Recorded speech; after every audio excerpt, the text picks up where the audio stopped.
C'est certainement le plus grand drame de la vie de Jane Birkin. Le 11 décembre 2013, l'actrice et chanteuse perdait sa fille Kate Barry dans des circonstances tragiques. Cette dernière est morte après avoir chuté, côté cour, du 5e étage de son appartement du 16e arrondissement où elle venait récemment d'aménager. La cause de sa chute n'a jamais pu être déterminée. Alors que la photographe aurait célébré ses 56 ans ce samedi 8 avril 2023, à l'aube des 10 ans de sa disparition, sa célèbre mère était revenue sur un terrible regret qu'elle garde au fond d'elle depuis ce triste jour.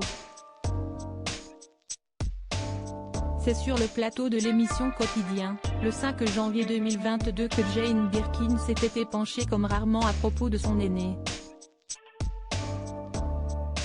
Invitée pour présenter le documentaire Jane par Charlotte, elle avait accepté de se confier sur la relation qu'elle avait pu entretenir avec ses 3 filles, Kate Barry, Charlotte Gainsbourg et Lou Doyon. L'ex-compagne de Serge Gainsbourg regrettait notamment d'avoir été peut-être un peu trop autoritaire avec sa première, le premier enfant essuie tout.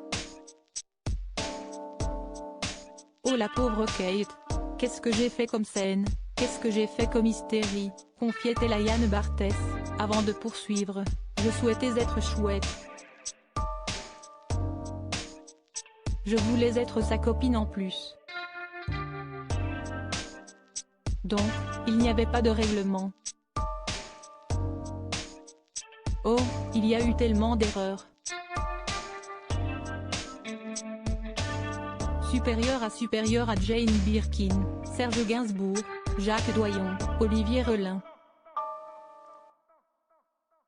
Ces hommes ont marqué sa vie et les deuils compliqués de Jane Birkin à la suite du décès de Kate Barry. Scène est suivie pour Jane Birkin une longue période de dépression. Dans le documentaire Jane Birkin et nous, l'interprète de Je t'aime. Moi non plus estimait qu'elle avait failli dans sa mission de mère et qu'elle n'avait plus le droit d'exister.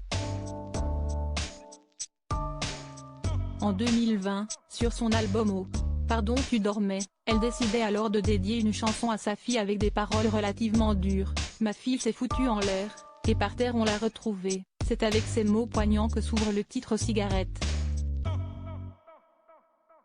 C'était à la fois indécent et juste. Cette première chanson est arrivée très vite, de manière évidente. Puis une autre sur les offrandes que je ne pouvais plus faire à Kate, sur la terreur du cimetière, sur ces fleurs de printemps déposées à la hâte, affolée par ce qui peut se passer sous terre, avait expliqué, dans les colonnes des Inner Hope, celle qui peine encore à penser les blessures laissées par ce drame familial.